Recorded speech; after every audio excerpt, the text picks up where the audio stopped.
Hello friends and happy October! Today I thought it was time we did a list for spooky villages. Now this time I've separated everything into 3 categories instead of concentrating on just the houses. First up, popular villages. So these are the villages most people will go for when creating a spooky island. I mean, a lot of them don't really have the haunting exteriors, as these are mostly to do with the villages themselves that people choose because they're cute and they're spooky and wonderful. But I mean, some of them do have the spooky houses. As you can see, Roscoe's house, super spooky. Lobo. Even Raddle has a really lovely house, although that door is very yellow, but he is pretty cool. My favourite is probably gotta be Lucky though. He's spooky, his house is spooky, and the inside of his house is even a graveyard. They are the perfect villages for a spooky island, so that's probably why most people choose them. Okay, next we have niche villages. So these are the villages that I think people overlook, and that's why I have chosen them, because I think they are really spooky and creepy and would work on like a Halloweeny type island. So first we have Kashmir. I mean, just look at Kashmir's face. That sickly green colour. Their house is super spooky. They would definitely murder you in the middle of the woods with a handmade knitted jumper off their own wall. Then you have Chester. If you didn't know, Chester actually has like human teeth and it's pretty creepy.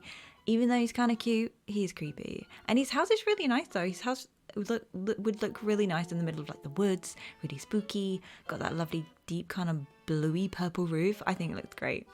Then we have Cobb. Come on, Cobb is definitely a mad scientist. Look at him. He's got those mad scientist vibes. He would experiment on Frankenstein-esque creatures.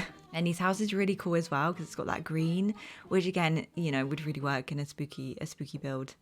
And then we have Cole. Cole, the little vampire bunny with his weird, creepy, starey eyes. And I really like Cole. I do really like him, and his house is really cool as well. And yeah, I think he would really work again. Then we have Gigi. Now, Gigi gives me like witchy vibes. She is like 100% a witchy frog. She's got those sparkly eyes, very mischievous. Her house is very cottagecore, but it's got that dark purple roof. So yeah, I think she would work really well. And then we have Gruff. Gruff is kind of like a goblin. He really reminds me of a goblin.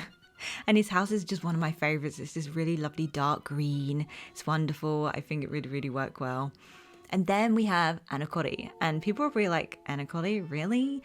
Because, you know, she's just a really weird green mouse. But hey, hear me out. I think she kind of looks like a zombie. She's got those I want to eat your brain eyes, very dopey looking. And her house is, again, this really kind of weird combination of green and pink. And I don't know, just like Frankenstein zombie vibes. I really think she'd work. Lastly, we have Kid, and Kid is really cute, and he's this really kind of pale, sad-looking goat, but he really kind of reminds me of like a ghosty goat, and I just love his house. It's very Victorian, and that purple roof is really awesome too, and definitely goes with the spooky theme for sure. So yeah, they're my niche village choices. If you want to go for something a little bit different, if you don't want to go for like the popular choices, or just mix them in with the popular, it doesn't really matter. I just think these are good choices that a lot of people might not realize could work. So yeah. Then lastly, we have just houses that would work well on a spooky island, but their villages are not necessarily spooky. So yeah, we just have these lovely houses. You've got some huts, you've got some oriental houses, you've got a lot of townhouses. Most of them are the town type houses, but there is a lot to choose from. And there's like one kind of little cottagecore house. So there isn't actually that many spooky cottagecore houses. But yeah, there is a bit of everything for anyone with the houses. There's a lot to choose from. If you don't want to go for the popular spooky villages, there are just like nice houses you can work with as well. Right, so that is pretty much it, my friend. I hope you like my spooky lineup of my villages.